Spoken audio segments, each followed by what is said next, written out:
Bom dia e a paz do Senhor para você, varão, varoa, povo e igreja abençoada do Senhor, amém? Glória a Deus pela tua vida. Como é que você acordou hoje? Acordou tudo beleza? Acordou sorrindo, dizendo que Deus é bom? Pois sorria, porque Cristo, Ele ama você. Você não tem noção do grande amor de Deus pela tua vida.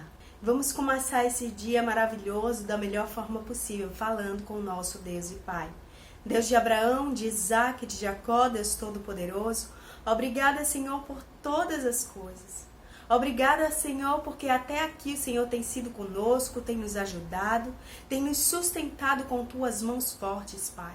Eu te peço, Senhor, para que o Senhor nos livre dos acidentes do homem mau e sanguinário e das setas malignas lançadas pelo inimigo contra as nossas vidas. Senhor, quebra o arco, despedaça a lança, Deus de Israel, que o inimigo lançar contra nós. O Senhor é o nosso escudo e a nossa fortaleza e nada pode vir nos atacar sem que o Senhor nos proteja. Em nome de Yeshua HaMashiach, Pai Celeste, perdoa todos os nossos pecados, porque somos falhos, Deus de Israel. Em nome de Jesus, eu te peço um dia maravilhoso e que a tua palavra possa nos tocar nesta manhã. Amém. Glória a Deus! Vai se inscrevendo no canal se você ainda não é inscrito, tá bom? Não espera mais não, tá esperando o que, afinal de contas? Se inscreve agora, curte esse vídeo e curte com o polegarzinho pra cima. Compartilhe essa mensagem com outras pessoas para que outras vidas possam ser edificadas esta manhã. Amém? E hoje o Senhor me trouxe aqui para dizer pra você, não tenha medo de voltar para mim, porque eu te receberei com braços abertos, diz o Senhor para você. Vamos falar sobre uma parábola muito conhecida, a parábola do filho pródigo. Cristo, ele gostava de falar em parábolas, em histórias, contar histórias, porque as histórias eles ajudavam as pessoas daquela época a entender melhor a situação, a observar as coisas de um âmbito melhor, a se colocar na posição da história. E eles podiam visualizar o que Jesus ele estava querendo dizer com aquela parábola. O que significa pródigo? Pródigo significa esbanjador, gastador, generoso, magnânimo. Essa, na verdade, nem é o título original, na verdade. A parábola do filho pródigo, ela se refere mais ao pai do que ao filho. É tanto que alguns estudiosos, no decorrer do tempo, começaram a se referir a essa parábola através de outros títulos, como a parábola do pai que espera, ou o amor pródigo para o filho pródigo. Né? Então vamos ler a passagem para conseguirmos entender um pouco melhor. Até porque quando a gente começa a ler, a gente começa a se colocar na posição de uma das figuras do texto, certo? Lucas capítulo 15, verso a partir do 11 diz assim: Certo homem tinha 2 filhos. O mais moço deles disse ao pai: Pai, dá-me a parte dos bens que me cabe, e ele lhes repartiu os haveres. Passados não muitos dias, o filho mais moço, ajuntando tudo o que era seu, partiu para uma terra distante e lá dissipou todos os seus bens, vivendo dissolutamente. Depois de ter consumido tudo, sobreveio àquele país uma grande fome, e ele começou a passar necessidade. Então ele foi e se agregou a um dos cidadãos daquela terra. E este o mandou para os seus campos a guardar porcos. Ali desejava ele fartar-se das alfarrobas que os porcos comiam, mas ninguém lhe dava nada. Então, caindo em si, disse: Quantos trabalhadores de meu pai têm pão com fartura e eu aqui morro de fome? Levantar-me-ei e irei ter com o meu pai, e lhe direi: Pai, pequei contra o céu e diante de ti, já não sou digno de ser chamado teu filho. Trata-me como um dos teus trabalhadores. E, levantando-se, foi para o seu pai. Vinha ele ainda longe, quando seu pai o avistou, e, compadecido dele, correndo, o abraçou e beijou. E o filho lhe disse: Pai, pequei contra o céu e diante de ti. Já não sou digno de ser chamado teu filho. O pai, porém, disse aos seus servos: Trazei depressa a melhor roupa. Vestiu, podendo-lhe um anel no dedo e sandália nos pés. Trazei também e matai o novilho cevado, comamos e regozijemo-nos. Porque este meu filho estava morto e reviveu, estava perdido e foi achado. E começaram a regozijar-se. Ora, o filho mais velho estivera no campo, e quando voltava, ao aproximar-se da casa, ouviu a música e as danças. Chamou um dos criados e perguntou-lhe que era aquilo. E ele informou: Veio teu irmão e teu pai mandou matar o novilho cevado, porque o recuperou com saúde. Ele se indignou e não queria entrar. Saindo, porém, o pai procurava conciliá-lo.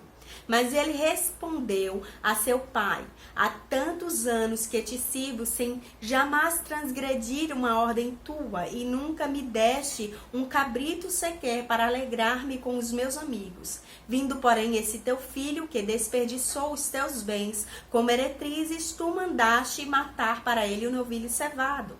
Então lhe respondeu o pai: Meu filho, tu sempre estás comigo.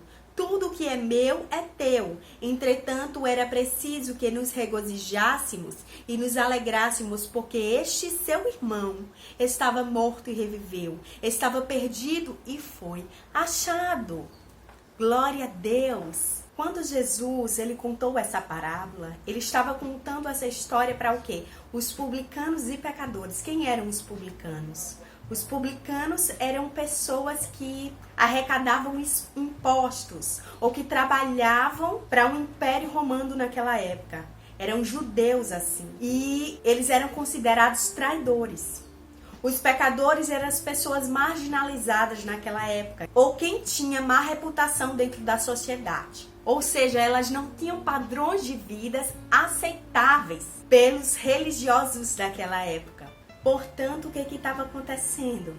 Jesus estava escandalizando os fariseus e os escribas daquela época, tendo contato com essas pessoas e ensinando eles, porque eles não podiam ser ensinados. Mas Cristo ele fazia diferente, porque Cristo é diferente. Ele não só se aproximava deles, comia com eles, porque para os estudiosos da lei daquela época, era possível que um pecador se arrependesse, mas que o próprio Deus iria buscar por esses pecadores, queria esperar a volta deles. Eles não conseguiam imaginar isso, mas é isso que o nosso Pai é. Essa parábola aqui, ela tem três figuras. Uma do pai que espera pacientemente, do filho mais novo que se desvia, que é os publicanos e pecadores, e do filho mais velho, que está sempre lá na casa do pai, mas não se colocando como filho, mas como empregado, que são os fariseus e os escribas daquela época, que estão dentro da casa de Deus, mas estão perdidos mesmo assim, porque eles estão pensando em Deus apenas por aquilo que Deus ele pode dar para eles. E não é assim. Eles não estavam se colocando na posição de filhos. Ele não estava se posicionando na posição de filho, mas de empregado, de servo. Preste atenção nessa parábola, porque o filho pródigo, aquele que se desviou, ele voltou para casa arrependido por aquilo que ele tinha feito. E ele tinha desdenhado do pai, desrespeitado o pai, pedido a sua herança para ele, mesmo sem o pai ter morrido. Ele estava matando o pai já em vida. Mas o pai o que fez? Ele esperou. Enquanto ele esbanjava e gastava tudo o que ele tinha, o que o pai fazia? Ele alimentava o novilho. O novilho era o quê? Era a carne que eles comiam quando era uma época celebrante. A volta do filho foi celebrante para ele. Para Deus, quando alguém volta para ele, quando alguém se arrepende pelos pecados, é época de festa nos céus. E é isso que esse pai estava fazendo aqui nessa história dessa parábola, que representa Deus. Ele estava só esperando porque ele sabia que o filho ia retornar. Isso significa também dizer que nessa parábola aqui nós estamos vendo um pouco da soberania do Deus de Israel, que está sempre no controle. Ele sabia que o filho ia voltar. Quando ele colocou as roupas no filho, que voltou para ele estava dizendo: filho, eu te honro. Quando ele colocou o anel, ele estava dizendo: eu te dou autoridade, você é quem ordena aqui nessa casa. Quando ele colocou as sandálias nos seus pés, ele disse assim: ei, você não é escravo nem trabalhador, não. Você é meu filho. E é assim que Deus olha para você. Hoje o Senhor está te dizendo: se você voltar para Ele, se você se arrepender de alguma coisa, você não fique achando que vai ser tratado como servo, como escravo. Você é filho, se coloque na posição de filho. O filho mais velho, ele se colocava na posição de servo, apenas pelo que ele tinha a ganhar. Prestem atenção que os dois casos estavam errados, porque um se perdeu, o outro estava em casa, mas estava em casa perdido, tadinho, ele estava perdido dentro de casa, porque ele obedecia o pai de forma supérflua, ele fazia tudo que o pai queria de forma supérflua. É como se estivesse falando para mim e para você. As pessoas que estão dentro da igreja, lá, estão cantando os louvores, estão lendo a Bíblia, mas estão fazendo tudo de forma religiosa, ao invés de se aproximar mesmo do pai, ao invés de se colocar como filhos, estão se colocando só como escravos, quando não são. Quando o pai vai lá fora buscar o filho mais velho, que ele fala: meu filho. Na inscrição original diz assim: meu menino. Ele não está tratando ele como um servo, mas como um filho. Meu menino, esse teu irmão estava morto, mas ressuscitou. Ele estava perdido, mas ele foi achado, meu filho. Ele estava colocando ele como herança dele, como parte da família. A palavra de Deus não fala como terminou o filho mais velho. Fala que o filho mais novo participou daquela festa e realmente voltou para ele. Então nós não podemos avançar daí, né? Até porque a palavra de Deus só conta até aqui. Mas o que eu quero dizer é, para você que está perdido aí em religiosidade, para você que está perdido na prostituição da vida, de qualquer um dos dois, os dois na verdade estão errados. E o Senhor me trouxe hoje aqui para dizer para você: eu vou estender a mão para você e eu vou te tratar como filho. Eu vou calçar as sandálias nos teus pés, eu vou te colocar roupas finas e as melhores que forem, apresentar honra aí para você. Eu vou colocar um anel de autoridade no teu dedo, para que você tenha autoridade e domínio sobre esta terra, sobre a tua vida, sobre a liderança que você tem aí. O Senhor diz para você hoje: eu faço tudo isso por você, porque o meu amor é grande, porque eu esperei pacientemente por você. Como você estiver, eu vou te receber, diz o Senhor. Não é tarde, só é tarde demais quando nós morremos, viu? Mas enquanto houver tempo, enquanto fôlego você respirar, Deus vai te receber como quer que você esteja. Então não te preocupa com o que quer que você tenha feito. Não te preocupa se você estava aí dentro da casa de Deus de forma superficial. Ele vai e vai dizer para você: meu menino, eu te recebo como membro da família de novo.